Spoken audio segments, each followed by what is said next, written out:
I'm 38 and I've been dating Mark, a 55-year-old widower, for a few years now. Mark is a real estate agent and I'm a waiter. I know what it looks like. People assume I'm after his money. But here's the thing, Mark's broke and I'm the one with a trust fund. So no, that's not the case. Mark's financial situation is the result of his late wife's battle with cancer, 3 times over. He maxed out 6 credit cards, took out a second mortgage, cashed in his retirement, and did everything he could to pay for her treatments and ensure she could see both of their daughters get married.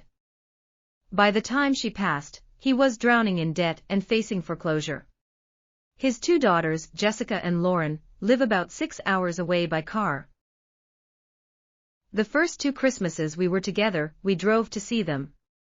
Both times, they ignored me completely.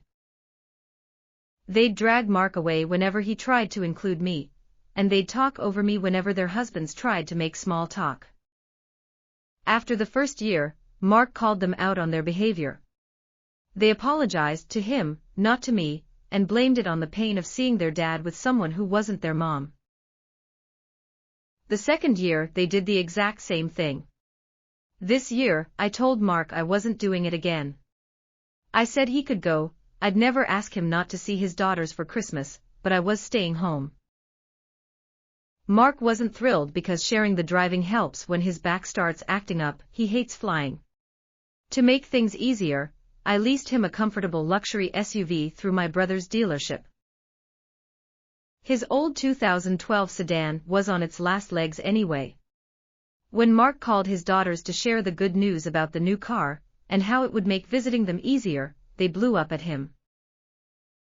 They accused him of spending their mom's money on a fancy house and car to impress some waiter, and complained that he hadn't offered them a dime for their weddings. During the argument, it came out that they had no idea about the financial sacrifices Mark had made. They assumed there was a life insurance policy, and had no clue about the credit card debt, the second mortgage, or the fact that Mark was on the brink of foreclosure and bankruptcy before he moved in with me.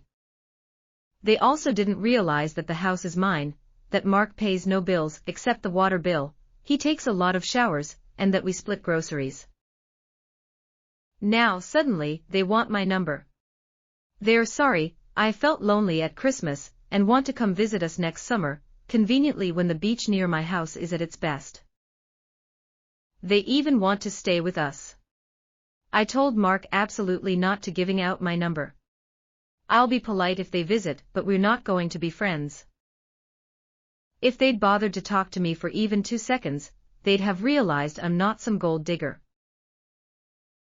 I'm not shy about admitting that the only reason I'm financially comfortable is because I didn't blow my trust fund on a crippling gambling addiction like my cousin Alex did.